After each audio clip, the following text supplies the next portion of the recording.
Subject verb agreement আমরা আগেই জেনেছি যে সাবজেক্টের নাম্বার এবং পার্সন অনুযায়ী ভার্ব পরিবর্তিত হয়, কিন্তু সমস্যা হচ্ছে কিছু কিছু বাক্যে সাবজেক্টের নাম্বার এবং পার্সন বুঝতে আমাদের একটু সমস্যা হয়, আবার অনেক বাক্যে সাবজেক্টকে এটা বুঝতে আমাদের একটু সমস্যা হয়ে যায়। এবং এই কারণটাতেই গ্রামারের খুব ইম্পর্ট্যান্ট একটা চ্যাপ্টার হচ্ছে সাবজেক্ট ভার্ব এগ্রিমেন্ট। এই এগ্রিমেন্ট বলতে বোঝানো হচ্ছে সাবজেক্ট এবং ভার্বের মধ্যে একটা সমঝোতা থাকতে হবে, একটা বোঝাপড়া থাকতে হবে, পরস্পরের মধ্যে একটা সম্পর্ক থাকতে হবে, অর্থাৎ সাবজেক্টের পার্সন এবং নাম্বার বুঝে ভার্বকে ঠিক সেই অনুযায়ী আচরণ করতে হবে। আমি যে কথাটি বলছিলাম যে অনেক সময় বাক্যের সাবজেক্টকে এটাই বুঝতে সমস্যা হয়ে যায়। একটা এক্সাম্পল দিই, the soldiers in the picture look so happy. The soldiers in the picture look so happy. Problem হচ্ছে যে আমরা সাধারণত একটা ভার্ব যদি একটা বাক্য যদি চিন্তা করি, আই ইট রাইস, এখানটাতে আই এবং ইট পরপর রয়েছে এবং এই কারণটাতে আই যে সাবজেক্টটা তার সঙ্গে ইট ভার্বটা বসানো খুবই ইজি আমাদের জন্য। কিন্তু এই বাক্যটিতে the soldiers in the picture look so happy, এই বাক্যটা থেকে অনেকেই যে ভুলটা করে তা হচ্ছে পিকচার লুকস সো হ্যাপি এই কথাটা বসিয়ে দেয়। কেন করে এই কাজটা? কারণ লুক ভার্বটার ঠিক আগের শব্দটি হচ্ছে পিকচার। অনেকেই ভেবে বসে যে পিকচারই হচ্ছে এই বাক্যের সাবজেক্ট, তাই পিকচার যেহেতু একটা সিঙ্গুলার সাবজেক্ট তাই সে ভার্বটাকেও লুক না বসিয়ে লুকস বসিয়ে দেয় থার্ড পারসন সিঙ্গুলার নাম্বারের নিয়ম অনুযায়ী। কিন্তু এই বাক্যের আসল সাবজেক্ট কিন্তু পিকচার না, এই বাক্যের আসল সাবজেক্ট হচ্ছে দ্য সোলজার্স। খেয়াল করে দেখুন যে কে আসলে হ্যাপি, কাকে হ্যাপি দেখাচ্ছে, পিকচারটাকে হ্যাপি দেখাচ্ছে নাকি পিকচারের ভিতরে সোলজারদেরকে হ্যাপি দেখাচ্ছে?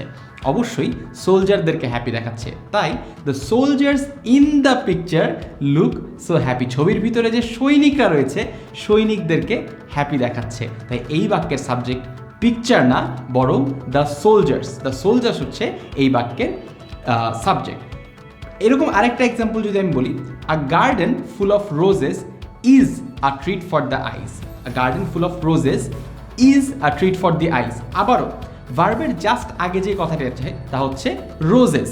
এখন রোজেস তো একটা প্লুরাল জিনিস, আপনি চিন্তা করবেন আচ্ছা a garden full of roses are a treat for eyes, কারণ রোজেসের পরে প্লুরাল ভার্ব হবে আর হবে। কিন্তু না, এই বাক্যেও সাবজেক্ট কিন্তু আসলে রোজেস না, এই বাক্যের সাবজেক্ট হচ্ছে আ garden.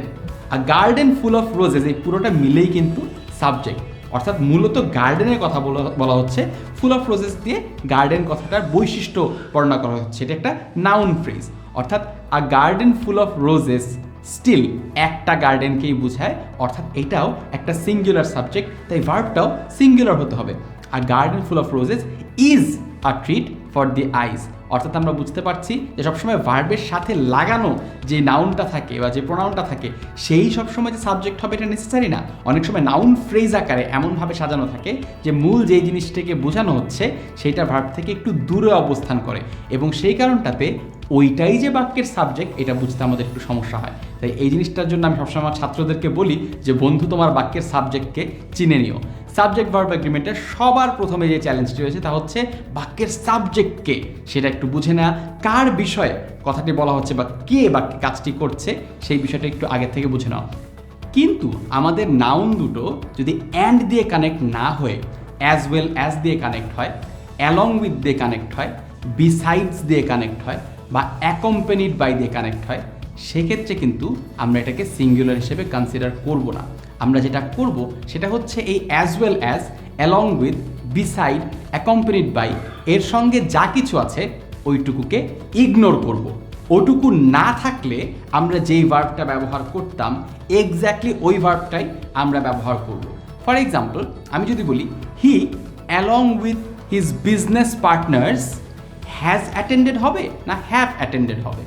He along with his business partners has attended the meeting. কেন হ্যাজ হচ্ছে লক্ষ্য করুন, কারণ এখানটাতে বলা হচ্ছে না he and his business partners. যদি হি অ্যান্ড দিয়ে কানেক্ট করা হতো তাহলে আমরা বলতাম he and his business partners have attended the meeting. কিন্তু আমরা যদি বলি he along with his business partners সেক্ষেত্রে আমাদেরকে ব্যবহার করতে হবে হ্যাজ, কারণ অ্যালং উইথ বলতে বোঝানো হয় সে করেছে তার সাথে আরও কেউ কেউ ছিল, কিন্তু মূল ভাবটা হচ্ছে সে এই মিটিংটা অ্যাটেন্ড করেছে, তার সঙ্গে আরও কেউ কেউ ছিল, এই কথাটুকু জাস্ট যোগ করে দেওয়া হয়েছে। তাই এখানটাতে ভার্বটা হ্যাজই থেকে যাবে। অর্থাৎ আমি যদি বাক্যটাতে শুধুমাত্র বলতাম হি, তার সাথে আর যদি কাউকে না আনতাম তাহলে আমরা কি বলতাম he has attended the meeting. সেইখানে যদি আমি যোগ করি along with his business partners, he along with his business partners attended the meeting, সেখানটাতে আমার ভার্বটা একদম পরিবর্তন হবে না, অর্থাৎ এই অংশটুকুকে along with এর সাথে যে যতটুকু অংশ আছে ততটুকু আমাদেরকে ইগনোর করতে হবে, সেটুকু নাই বলে ধরে নিতে হবে। একইভাবে I as well as my friends am going to the concert, হ্যাঁ খুবই অদ্ভুত শোনায়। আমি যদি বলি as well as my friends, আমার সাথে সাথে মনে হবে আমার তো আর ব্যবহার করতে হবে, কারণ ফ্রেন্ডস একটা প্লুরাল সাবজেক্ট। কিন্তু এখানটাতে আমরা I as well as my friends am going to the concert ব্যবহার করতে হবে, কারণ ওই অ্যাজ ওয়েল অ্যাজ কথাটা আছে, অ্যাজ ওয়েল অ্যাজ দিয়ে যেহেতু মাই ফ্রেন্ডস এই বাক্যের সাথে কানেক্টেড হচ্ছে, তাই এটা প্লুরাল হবে না, এটাকেও সিঙ্গুলার হিসেবে ব্যবহার করতে হবে।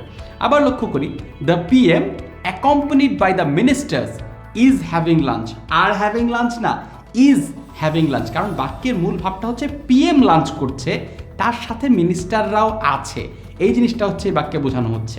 The PM accompanied by the ministers is having lunch, বাক্যে বলা হচ্ছে না যে মিনিস্টারদের সাথে নিয়ে তারা, মানে মিনিস্টার এবং পিএম অ্যান্ড দিয়ে কানেক্টেড নাই বাক্যটা, বাক্যটাতে বলা হচ্ছে যে পিএম নিজে লাঞ্চ করছেন, তার সাথে তার মিনিস্টাররাও আছেন। The PM accompanied by the ministers is having lunch, again accompanied by থাকার কারণে আমরা অ্যাকম্পানিড বাইয়ের সঙ্গে যেই অতিরিক্ত সাবজেক্টের মতো দেখতে অংশটুকু রয়েছে তাদেরকে আমরা ইগনোর করছি, তাদেরকে আমরা সাবজেক্টের অংশ হিসেবে মনে করছি না।